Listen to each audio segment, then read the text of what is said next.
রসুন একটি প্রচলিত মশলা যা খেতে অনেক ঝাঁঝালো, কিন্তু এই মশলার অনেক পুষ্টিগুণ রয়েছে। বিশেষ করে রসুনের আচার তৈরি করে তা ছোট থেকে বড় সবাই ভাতের সাথে খেতে পারে। আমার আজকের রেসিপি রসুনের আচার। একদমই সহজ পদ্ধতিতে জাল দেয়া বা রোদে দেওয়ার ঝামেলা ছাড়াই তৈরি করে দেখাবো। তো দেখতে পাচ্ছেন এখানে যতটুকু আমি আচার দেব ততটুকু পরিমাণ রসুন নিয়েছি। রসুনগুলো খোসা ছাড়িয়ে ধুয়ে 10 থেকে 15 মিনিট ছড়িয়ে রেখেছিলাম, যাতে বাড়তি পানি ঝরে যায়।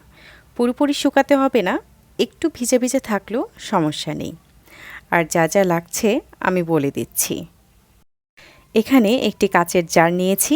এক্ষেত্রে অবশ্যই কাচের জার লাগবে, কোনো প্লাস্টিকের জার অবশ্যই অ্যাভয়েড করবেন।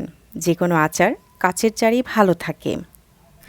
আর যা লাগছে টক ফল জাতীয় যে কোনো আচার, তৈরিকৃত অথবা কাঁচা ফলও সরাসরি এখানে ব্যবহার করা যাবে। আর অবশ্যই সরিষার তেল, যেটা ছাড়া আচার একেবারেই অসম্পূর্ণ। তো এখন কাচের জারে আমি রসুনের কোয়াগুলো দিয়ে দিচ্ছি। খুব সুন্দরভাবে দিয়ে দিতে হবে। তো দিতে দিতে আমি রসুনের একটু উপকারিতা আপনাদের সাথে শেয়ার করি। রসুনকে বলা হয় প্রাকৃতিক অ্যান্টিবায়োটিক, কারণ এর মধ্যে সকল ধরনের রোগ প্রতিরোধী উপাদান থাকে, যা কোনো প্রকার পার্শ্ব প্রতিক্রিয়া ছাড়াই রোগের বিরুদ্ধে প্রতিরোধ করে তোলে। সাধারণত রসুনে ভিটামিন, খনিজ উপাদান এবং বিভিন্ন প্রকারের অ্যান্টিঅক্সিডেন্ট থাকে। কোলেস্টেরল নিয়ন্ত্রণ করে। এই কোলেস্টেরল হার্টের পেশি দুর্বল করে দেয় এবং হৃদরোগের সম্ভাবনা বৃদ্ধি করে। তাই নিয়ম করে রসুনের আচার খেলে তাতে থাকা পুষ্টি উপাদান ক্ষতিকর কোলেস্টেরল কমিয়ে আনে এবং উপকারী কোলেস্টেরলের মাত্রা বাড়িয়ে তোলে, যার ফলে হার্ট সুরক্ষিত রাখে। হার্টের সঠিক মাত্রায় রক্ত সঞ্চালন করে। এতে হার্টের মাংসপেশি সতেজ এবং কর্মক্ষম থাকে। রোগ প্রতিরোধ ক্ষমতা বৃদ্ধি করে। রসুনে পটাশিয়াম, ক্যালসিয়াম, আয়রন, ম্যাগনেসিয়াম ও ভিটামিন থাকে, যার ফলে শরীরে খনিজের চাহিদা পূরণ করে। রুচি বৃদ্ধি করতে রসুনের আচারের জুড়ি নেই।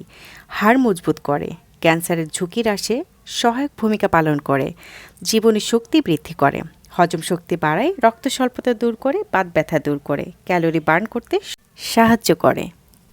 কাচের জারের মধ্যে রসুনের কোয়াগুলো দিয়ে দিয়েছি। তো এর উপরে আমি দিয়ে দিচ্ছি টক জাতীয় ফলের আচার। এখানে আমি জলপাই আর বড়ির আচার নিয়েছি। যে কোনো আচার দিলেই হবে, বা যে কোনো টক জাতীয় ফল সরাসরি বা শুকিয়ে দিলেও হবে। সাথে করে তেঁতুলও দিতে পারেন, আম দিতে পারেন, মানে টক জাতীয় যে কোনো ফল। তা এখন সরিষার তেল ঢেলে নিচ্ছি। পুরোপুরি ঢালতে হবে, একদম উপর পর্যন্ত ঢেলে দিতে হবে, যাতে সব কিছুই ডুবন্ত অবস্থায় থাকে সরিষার তেলে। তো এখন খুব ভালোভাবে আমি ঢাকনা দিয়ে খুব ভালোভাবে সিল করে দিচ্ছি। এখন যে কাজটি করছি সেটি হচ্ছে চুলার পাশে এটি রেখে দিয়েছি। এর ফলে যেটা হবে যে চুলার যে তাপ, এই তাপে এই আচারটি আস্তে আস্তে তৈরি হয়ে যাবে, যার ফলে রোদে আর দেওয়ার প্রয়োজন হবে না। চাইলে রোদে দিতে পারেন, তবে রোদে দেওয়ার কোনো প্রয়োজন নেই। এখানে চুলার তাপে এটা সুন্দরভাবে হয়ে যাবে। 2 থেকে 3 সপ্তাহ পরই আপনারা এটি খেতে পারবেন। তবে এই রসুনের আচার যত বেশি দিন রাখা যাবে ততই এটির স্বাদ আরও বেড়ে যাবে। আর এটি কিন্তু বছরের পর বছর আপনারা সংরক্ষণ করতে পারবেন। এটির কোনো বাধ্যবাধকতা নেই যে 1 সপ্তাহ 2 সপ্তাহ পরে খেতে হবে, এরকম না।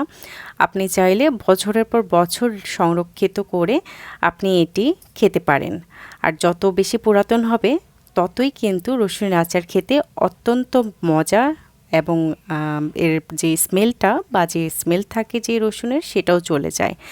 আর টক ফল দেওয়াতে যেটা হয়, রসুনটা কিন্তু টক টক হয়ে যায়, মানে টক মিষ্টি একটা ফ্লেভার হয়ে যায়, যার ফলে রসুনটা খেতেও ভালো লাগে। আর রসুনের যে স্মেলটা সেটা আর পাওয়া যায় না। আর এর জন্যই যারা কাঁচা রসুন খেতে পারে না, তারা কিন্তু চাইলেই রসুনের আচার খেতে পারেন। তো সবাই ভালো থাকবেন, সুস্থ থাকবেন। আল্লাহ হাফিজ।